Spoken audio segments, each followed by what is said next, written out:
All right, hey guys, welcome back. Sam Coach Radbo. It's another porch session here today. What we're going to be talking about is efficiency and burnout in all categories of hunting. This is a big one. This is a huge one for me. If there's one thing that I've always been really, really good at, and if there was ever something that I would ever go back into the workforce to do, like go back into where I actually had a job and worked for somebody else, it would have been something to do with efficiency and some kind of efficiency testing, things of that nature. I actually even thought about doing it as a consultant thing sometime. And that's what I used to do in the engineering stuff, was efficiency stuff and set up for assembly lines for automotive and things of that nature. It's just always been something that mattered to me tremendously. In hunting, very few things I think are as important as efficiency. And I'm not just talking about tree stands, we'll talk about that, but I put out a few videos recently about efficiency in your tree stand setups.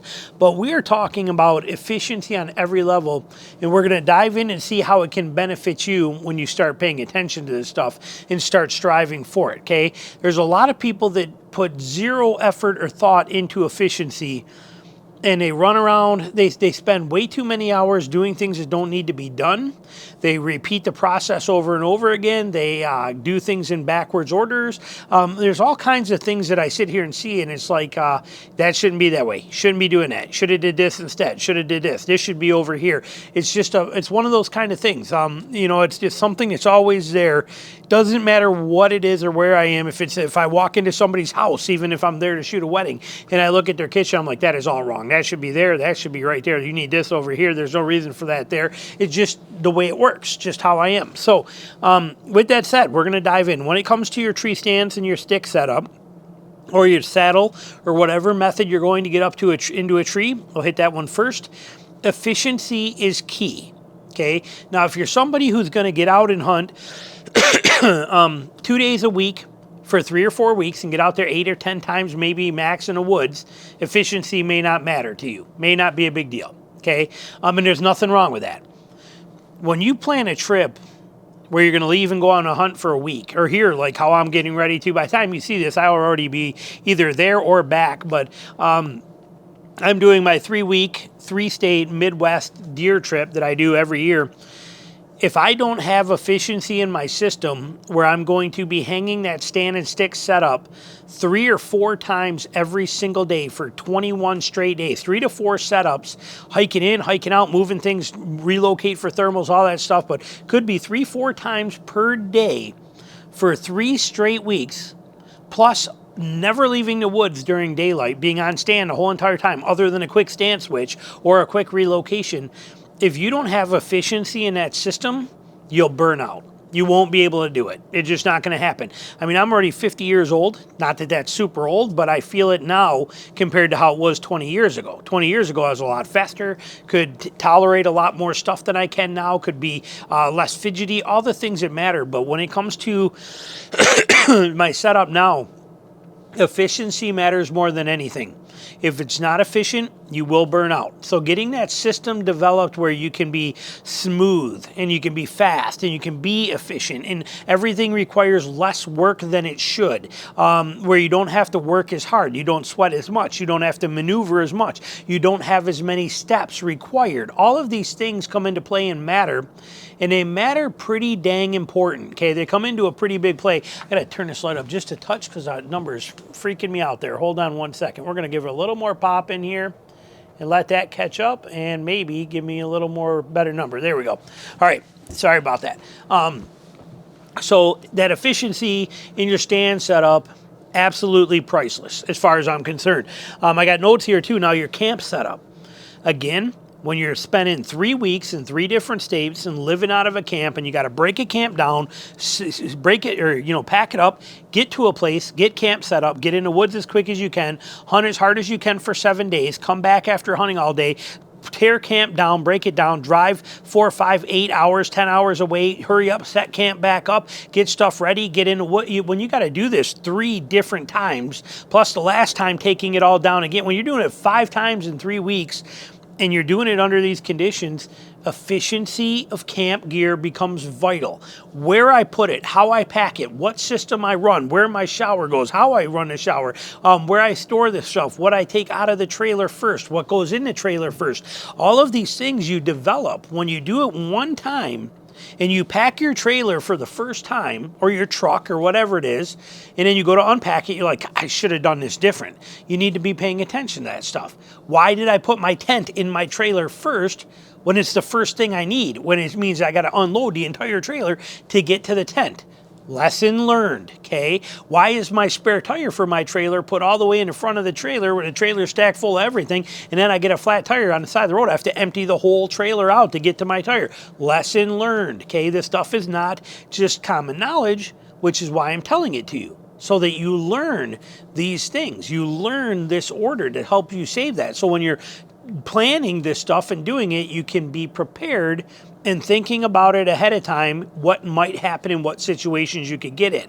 And that's kind of, like I said, that's part of that efficiency thing. That's always been one of my strong points, is looking ahead, seeing a situation and going, okay, you know what? If he takes one more step, that's going to do that, and that's going to hurt him. Okay, it's that kind of thing. It's that planning ahead. If this guy turns right now, that's going to do that. He's going to turn there. This guy's going to come in. He's going to have to lock his brakes up, and now we got an accident. Okay, it's seeing the flow of things and how it's going to be. It's a great thing to have. It takes time to develop. It's a very powerful tool, but this is the stuff that's going to matter for you. It's all efficiency based. In my camp setups, you know, in my bins, in my camp setup, I know to have my lanterns right there in the front. Why? Because they're really all I need that first night. My camp sets, my heater systems, there's a reason I no longer take my stove. Okay, I have a beautiful wood stove, cylinder wood stove that I used to use in the beginning. After using it for 5 years, I realized that it was exhausting to set the stove up, exhausting to take the stove down, exhausting to clean the stove out, exhausting to constantly cut firewood every single night, or exhausting to load a half a cord of wood from my property to take down there with me, and all that weight and all that wood to unpack, constantly taking it from outside or from in the trailer and bringing it into the tent to get me through, constantly making a fire goes out, waking up in the middle of the night to make another fire. All of this stuff was inefficient, exhausting, burnout, taking me out of the game, making me more tired than it was worth. Simple 360 propane heater in my wall tent and 325 or 20-pound tanks. I take the tank, I set it there, pop the stove on, connect it, light it, and 35 seconds later, it's 75 degrees inside my tent. 10 minutes later, it's probably a little too hot, and I gotta turn it off for a half hour, but then I'd kick it back, but it's just efficient. It works. Is it a good dry heat like a wood stove? No, not at all. But again, I got the efficiency. Okay, I have that efficiency. It's such a simpler system that I don't get burned out from it. I used to get burned out from the wood stove. And people are like, get burned out from a wood stove. Yeah, first few years I used it, I froze my butt off in it, okay? Not knowing how to run it, not knowing how to do the dampers well, not knowing how to do all this stuff. I froze my butt off in there and had my cot right next to it when I'm in Ohio and it's 5 degrees below and I'm freezing in my 20-degree sleeping bag, and it got to be miserable. Learned how to get the stove working good, keep it running all night, how to damp it down so you got the most efficiency out of it. Could get through about 4 hours of burn time, was working great. And then you go on hunting trips, you got other people with you. You're the one that has to get up every 4 hours and said, they're not going to do it. Got annoying. Started getting burned out. Decided instead, I'm not going to do that. Buy a 0-degree bag and a nice hat to put on my bald head while I'm sleeping in there. And we light that fire and we enjoy the stove. But guess what happens? At 2 a.m. when the stove goes out, they're like shaking you going, Jay, the stove's out. Don't care. I'm done. I'm in my bag. I'm comfortable. I'm there. If you want the stove on, you start the stove. I'm not burning out anymore. Next year, they come with a 0-degree bag. We have a problem solved.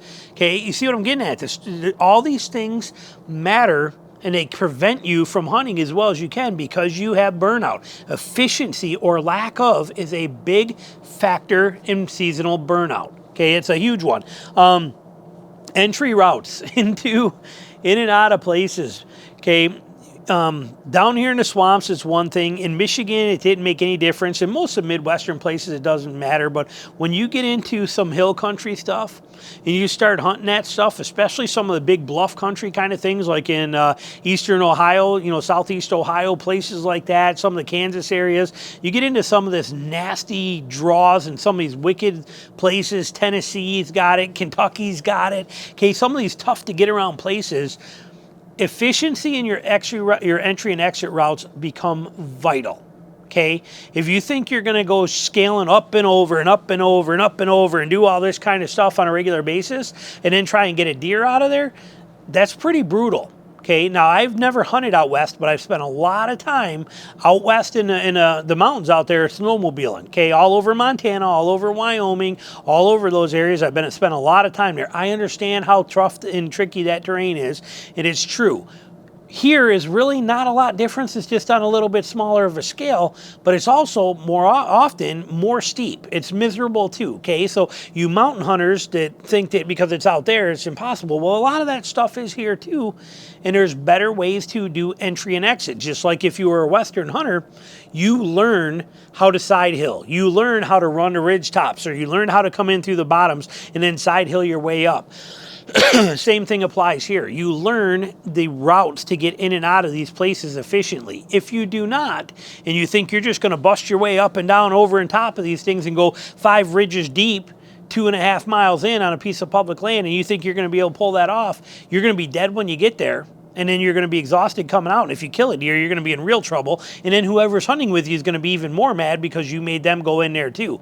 But if you learn how to run the ridges, or down even through the bottoms, mainly ridge tops are usually best, but if you learn how to navigate that and get through there and save yourself all that energy, huge. It's going to save you tremendous burnout. So pay attention to that stuff and plan accordingly so that you do not get burned out.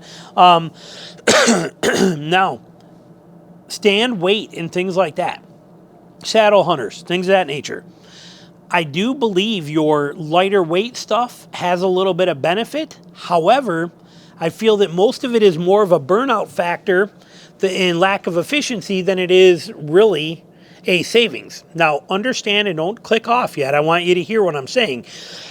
Actually, I'm going to take a sip of this because this is like video 17 today because I am leaving for that trip in 3 days, and I am making as many videos as I can for all 3 channels, this one, my Patreon channel, and my truck channel, and I've been making so many videos today.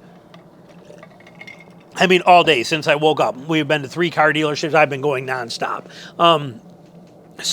But when I say this, what we're talking about is with your stands, and let's say you go lightweight, you want to cut 3 pounds out of your system, and you go to mini sticks and a saddle, and this is it, and you're going to 1-stick it, and you're going to do all this kind of stuff, and you're going to be happy with that, and there's more power to you. Now you can walk in more efficiently. Ask yourself what your average walk-in is. Is your average walk-in 10 minutes? 10 minutes, which would be probably a quarter mile? Is it going to be 20 minutes or a half hour, which is maybe half a mile to 3/4 of a mile? Where are you at in that phrase, in that equation? Now weigh that against how long will you be in a stand? Now, if you're only going to be in a stand for 2 hours, maybe it makes sense. If you're going to be on a stand for 6, 8, 10, 12 hours, which one's going to burn you out more?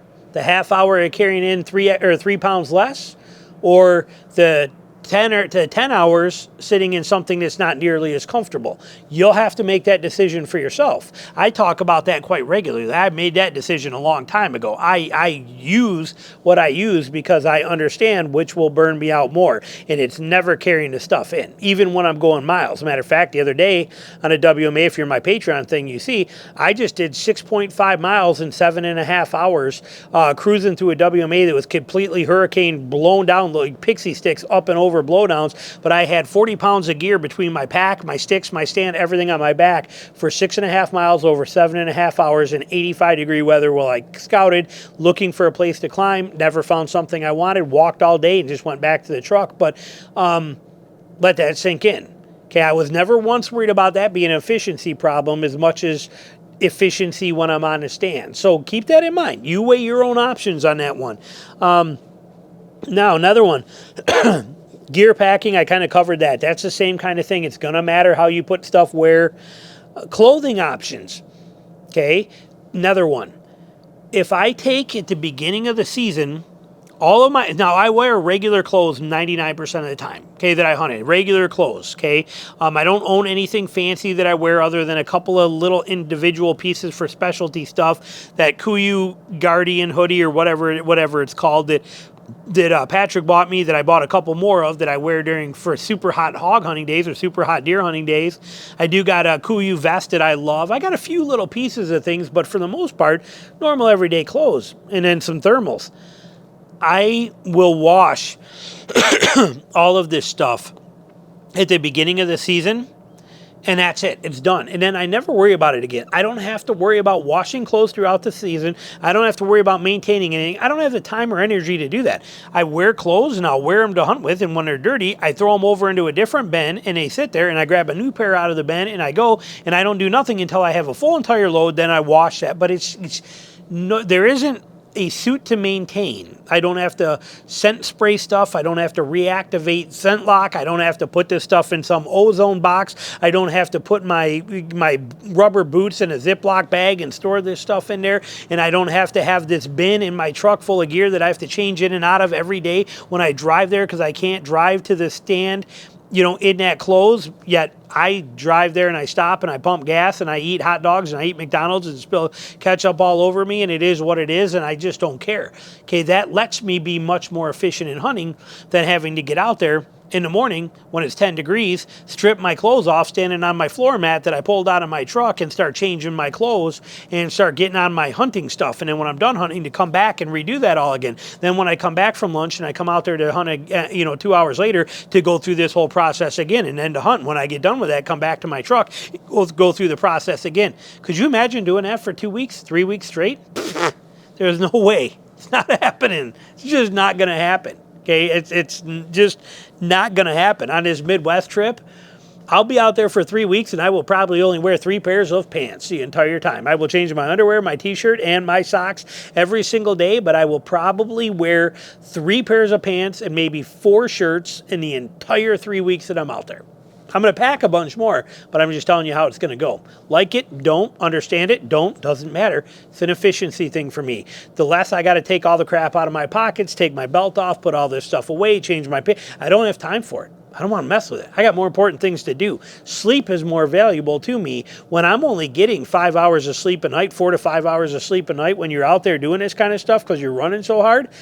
4 hours of sleep, and if you lose 15 minutes of changing clothing out to swap pants every single day, I've lost quite a bit. That's whatever that is. That's a good percentage of my sleep time. I don't have time for it. Okay, it's just not worth it. Same with a campfire.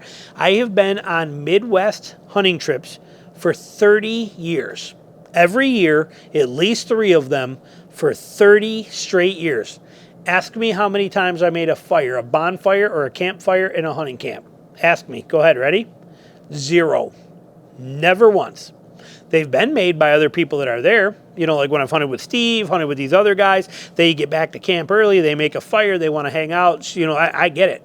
Me personally, never once have I ever made a campfire there. Now, I've made hundreds of campfires and spent a lot of time around a campfire.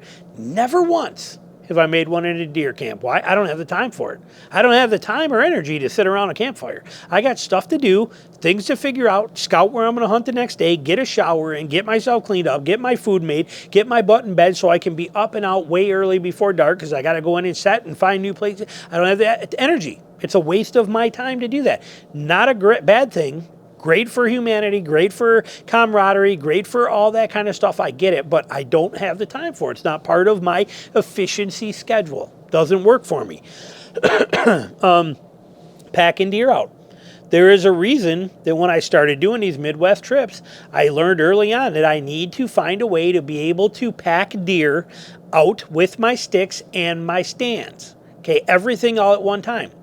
Okay, I figured that out, and I was like, no, this can't work. I was actually in Kansas when I figured that out because I packed out another quartered out deer in Kansas. But that required me to shoot the deer, carry my sticks, my stand, my pack, everything that I had. This is how I always did it. Carry everything back to my truck, and then grab my frame pack, come back, quarter out the deer, stick the quarters and everything in that frame pack, and big Cabela's freighter frame pack, and then carry it all out. But that time, what was different this time from Michigan, where I'd done that in Michigan, and I did that in Ohio as well too, which was pretty easy pack outs where I was.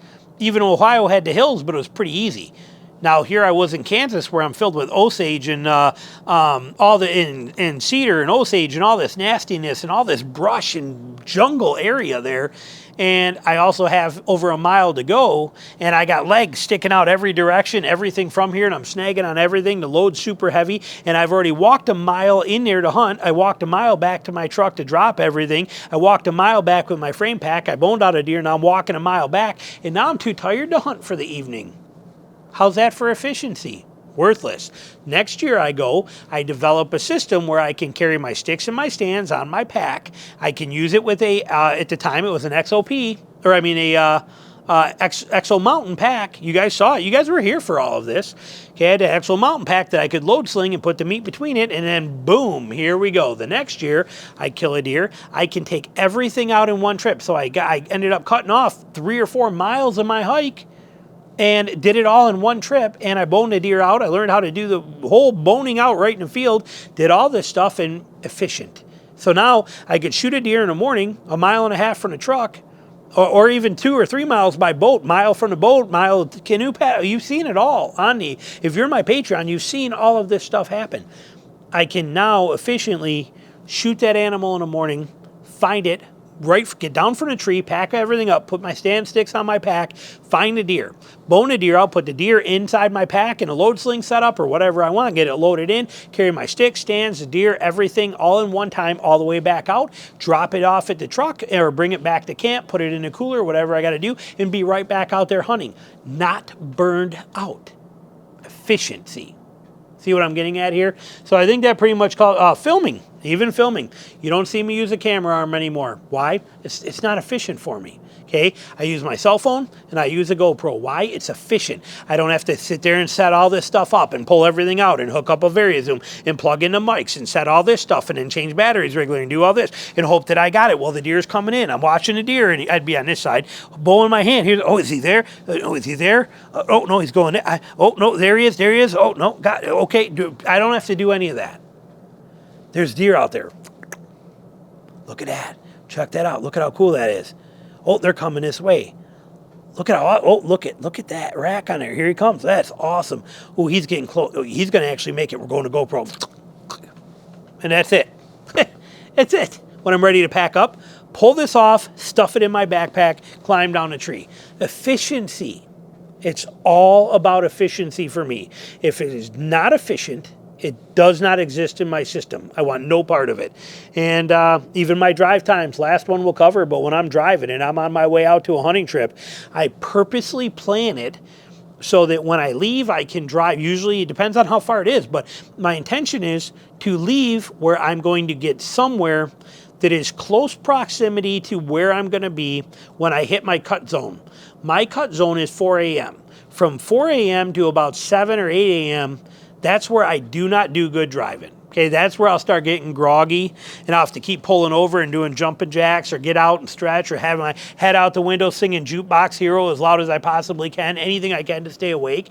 That time starts at 4 a.m. and goes till about 7 or 8 o'clock in the morning. That is my never let Jason drive time frame.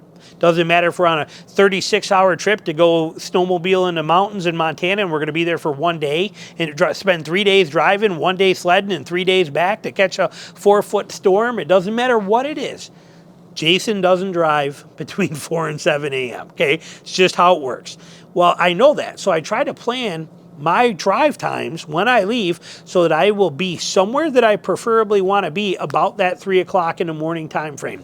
When I hit that spot, that's when I know, good, I'm here. I can shut down. I can sleep in a truck for 4 hours, wake up 4 hours later, which seems to be my minimum. I like, if I get 4 hours of sleep, I can function all day long just fine, okay? I don't prefer to get 4. I'd rather get 5 or 6, but if 4 will do it. But if I can be there and close enough set up where I can get 4 solid hours of sleep and then roll into camp and get everything set up as soon as daylight happens, That's my choice. Roll into camp wherever I'm going to be as the sun's coming up or daylight's breaking. Get camp set up real quick. Everything organized to a bare minimum.